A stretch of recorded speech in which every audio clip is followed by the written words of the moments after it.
mean, watching tape, owning it, but then you have to own poor play, lack of physicality, but that's not just the only answers. You also have to talk about things that we could have done differently from a game plan aspect. So it was a good chance to do that. You know, watch the film, everybody be honest with each other of what it was, you know, give them credit how well they played, and then knowing that we can be much better. And then I think you can flush something like that. You can't just say, hey, let's just have a mental day and move on. You know, we're good, we split. It's not the case. If we want to win game 3, things have to be different. Our mentality has to be different, 1. And 2, if our mentality is different, I think that allows you to be more impactful with your adjustments and what you can do to them to change the course of what we saw last night. So guys were great, like they've been, communicative. A lot of guys had thoughts on what they felt last night, and that allows you to move on and do things better tomorrow.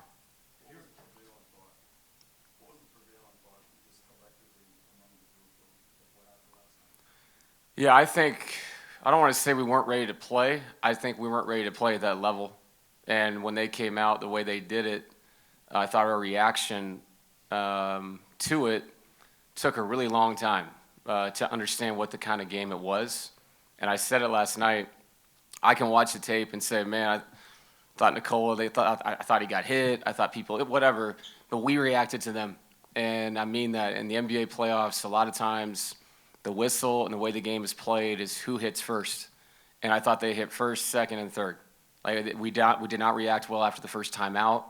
I thought we were sustaining. You know, we were down 6-7 there at the start. And I thought, okay, we're all right. But we weren't. And the amount of timeouts I had to use early in the game really put us in a tough spot because now you can't stop the game. And when it got really out of control, I can't control it. Yeah, I just thought the first hit, we didn't react well to it. And tomorrow we have to be the aggressor. I expect us to be. And just like in the Clippers series and times in the past, we've had tough losses. And like I said last night, just because we've been through that doesn't mean it's going to happen tomorrow. You have to actually go and do it. But at least we know we've done that before.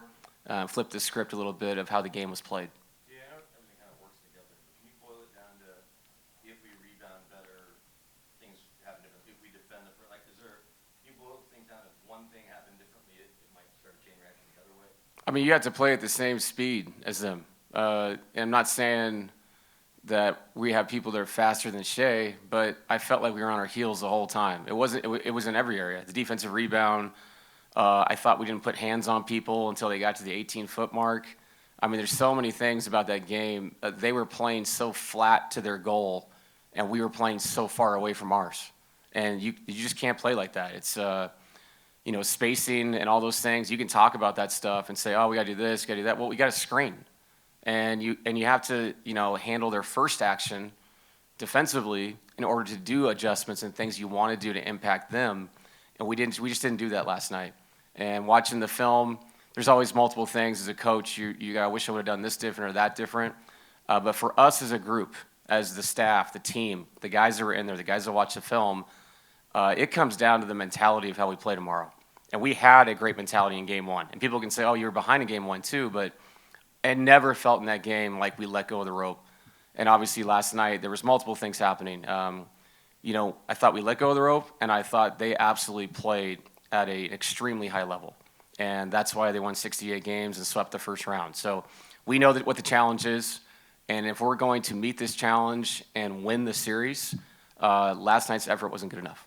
Do you think fatigue was in any way a factor in not doing all these things that you guys did yesterday? I'll say this, fatigue is a word you can use when you lose in the playoffs, and that is a factor. But fatigue is part of what the postseason is. And when finding that next level, your second win, your third win, collectively finding energy from each other is how you win these games. And it's there's a million ways to break things down. You know, they're playing more people than you, or they had 8 days off. All those things are true. But the other truth is, well, we had enough energy to win game 1 after 2 days after a game 7. So why not have enough energy last night? So I think the guys have it. It's inside of them, and I think they'll bring it tomorrow night. Given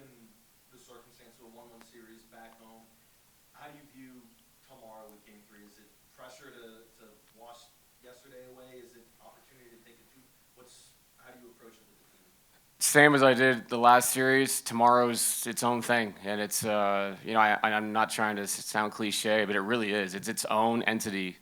You cannot think ahead in these things. Obviously, tomorrow the goal is to be up 2-1. That's the only goal, and to have that opportunity is what's so cool about the playoffs. It's just you have an unbelievable win with Aaron Gordon making close to a walk-off three, to the next night you get completely blown off the court. And guess what? It just means the same thing. And so you get to game 3, and you have another chance to be a better version of yourself. And that's the best thing about the playoffs. And those guys know it. And the way they walked in the building today, the way they watched the film, their eyes, how locked in they were as we walked through adjustments and things we can do better offensively and defensively, was a professional approach. And that's what you need in these things. You cannot overreact. And I said this before, if tomorrow night we win, good for us, then you move on to game 4. If for some reason they come in and things don't go our way, the series is not over. This is a 7-game series, first to 4. We know that. So it's about how you learn about yourself as you gradually go through the series. And you can't let go of the rope like we did last night, and I don't believe we will tomorrow. You said a lot of guys had thoughts on their feelings from last night. What can you share about those feelings? I think it was pretty collectively the same. There was some embarrassment there. There was a lot of people speaking up and saying, I can be better, which I love. And I think there was, the film never lies, that kind of thing. And you're watching the speed of how they played and the way we were playing. And, you have to challenge yourself to be better as an individual first. This is a team sport, but how do you help your team? You take a look at yourself and all the areas you could be better. And I think that it's kind of fun when you get blown out like that. The underrated thing about that game was early in the game, we missed a lot of really good looks. We did execute offensively early. And then when we got behind, like in the Clippers series in game 3, we sped up. And we're speeding up against a team that's faster than any team in the world. And so if that's your answer, that's going to be a problem. So we have to handle their pressure better, but with maturity, not by trying to outburst it and go faster. That's not going to work against this team.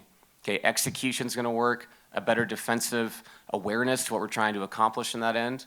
And if we do that and we can work our way to the end of the game, we have as good a chance as anybody in these close games. And that team, what they do, they've blown people out the whole year. And that's what they've done throughout the season. I think they only had 8 close games in the regular season, maybe 1 in the first round where they came back when Ja got hurt, and then obviously our game in game 1. So that's what they do. They try to overwhelm you. We have to handle that much better.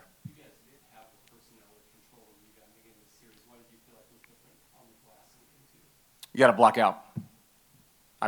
You have to hit a body. And that's their gift. Their gift is they can crash, and they have the ability to still get back and affect you in transition. I thought in the first game, we rebounded the ball very well on both ends. I found a lot of second chance points, gave ourselves opportunities to get out and run, which led to easy baskets against a great defense. So that's all part of the mentality. It's not just where your mind is, it's where your body is. And your ability and your want to has to be at a much higher level than it was last night.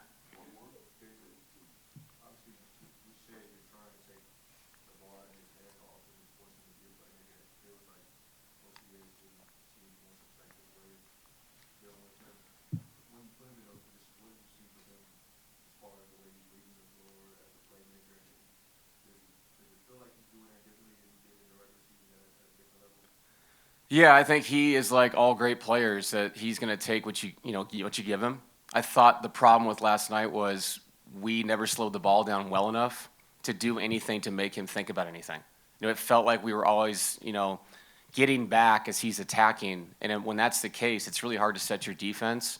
And a guy that good, he has to see different looks. But to answer your question, I've noticed not just this playoffs, but throughout the season, yes, he is a prolific scorer.